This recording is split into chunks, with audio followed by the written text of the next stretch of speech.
Mark, how's the week been without a game last weekend to keep the players occupied? Yeah, pleased with the rest. They had a bit of rest this week, over the weekend and early part of the week, so they're ready to go. Looking forward to Saturday. And I'd imagine chomping at the bit because what players like doing most of all they're supposed to is playing, isn't it? Yeah, but we go into another week now with 3 games. Saturday, Tuesday, Saturday. So it's another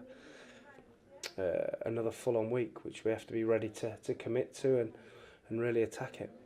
How's James Montgomery progressing after his facial injury? He's now ugly, officially, the boys say. So yeah, it is what it is. It wasn't a nice challenge, and it's going to take some recovering, but he's fine. He's superficial. So just getting his confidence back and getting him back out there. And when might that be? The physical rather than obviously the mental, which is a separate issue. He's done a little bit of training already, but it'll be a couple of weeks before he's ready to put his gloves back on, I think. And talking of being in training, is Dale Grubb back in training yet? Next week. Everyone else okay? Yes.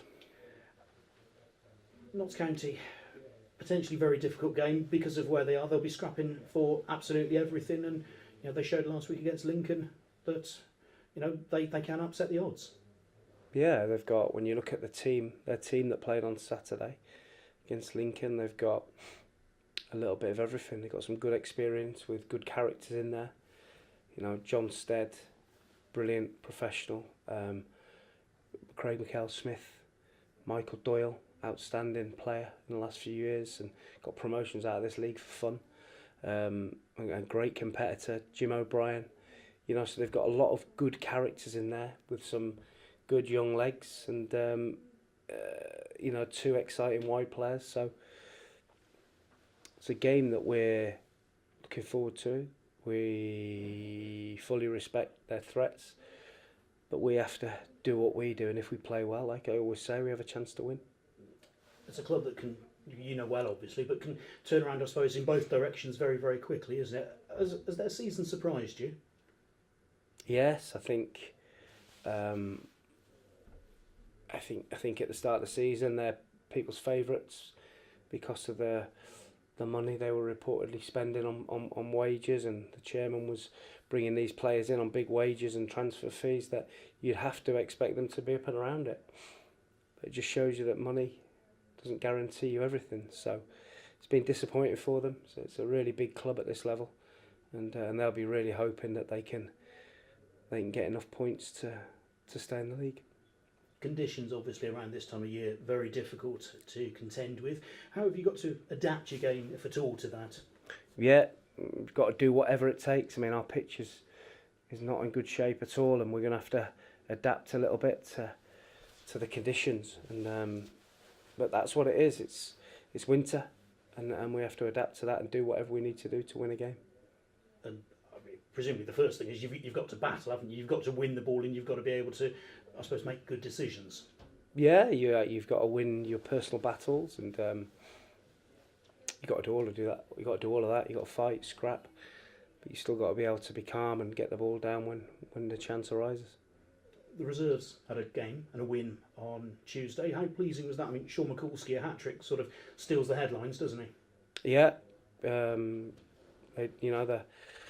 players in the first or the squad players and that did well, that needed the game time, and it's exactly what those games are for, to keep them topped up, and Sean looked really sharp and got himself 3 goals, so will give his confidence a boost for sure. And Junior Mondale a hand in all 3 as well, so that must just be very pleasing that there's signs of a link up there. It is. We've got 5 good forwards, and they've got to all make sure they're ready to contribute, whether they're coming off the bench or whether they're starting or whether they're backing up. They've got to make sure they contribute, and if they are coming off the bench, they've got to make sure that they make an impression on the game that makes me think about putting them in from the start. Ruben Reid did that in the last game. He came off the bench, scored a goal, could have won the game as well with a great chance. So you need that so that they're always at the front of your mind. And how's Ben Liddle settling in? Good. He's I've known him for a long time. His dad worked with me at Darlington, and he's very aggressive in terms of his plays. He's on the front foot. He likes to get about the pitch. He likes to take contact. He's a good footballer. Middlesbrough have got a really good academy and produce really good players, so he'll definitely give us a bit of something.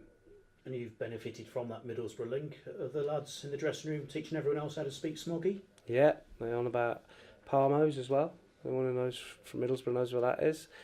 They're all about getting a people carrier to get plenty of lifts up and down to Middlesbrough. But no, it's a good academy, and we've done well tapping into that Junior Mondale, Nathan McGinley, so and now Ben. So good players.